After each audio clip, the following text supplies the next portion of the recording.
happened in football. So then the baseball team, the Negro League played the Major League Baseball. The Negro League was killing them. Yeah. And they was like, okay, we need this. So they did. They played it off. We need to integrate the schools. No, they want the athletes. So this whole thing started wanting the athletes.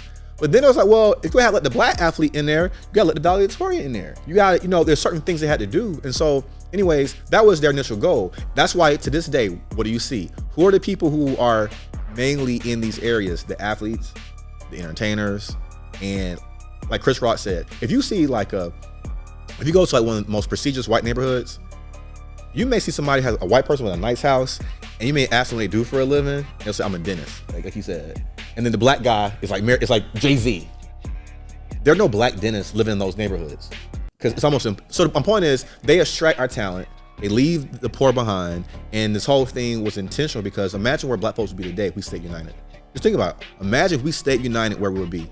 We would be like the Nigerians. We would be like the Indians. We would be like the Chinese and the other Asian communities come over here. We would be that because we've seen it from other black groups. We're the only black group of the diaspora who's in this situation. In the 70s, they realized, okay, these Negroes are getting smarter and smarter every decade.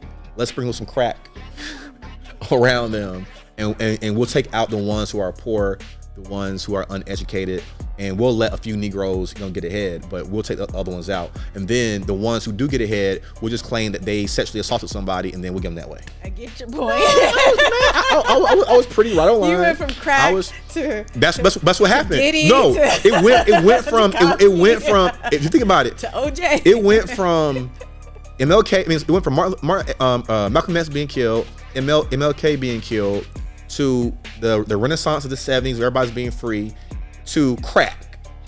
That was actually, and crack was like a 20-year epidemic. Yeah. Then 2000s came, and everybody was okay. Well, now what?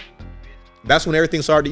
As time went on, everything started to get more and more weird. And then Obama became president 8 years later, in 2008, 2009, and then it was like, okay, cool. But then white folks got more racist. So it was like, so if you think about these last 30, 40 years have actually been pretty crazy.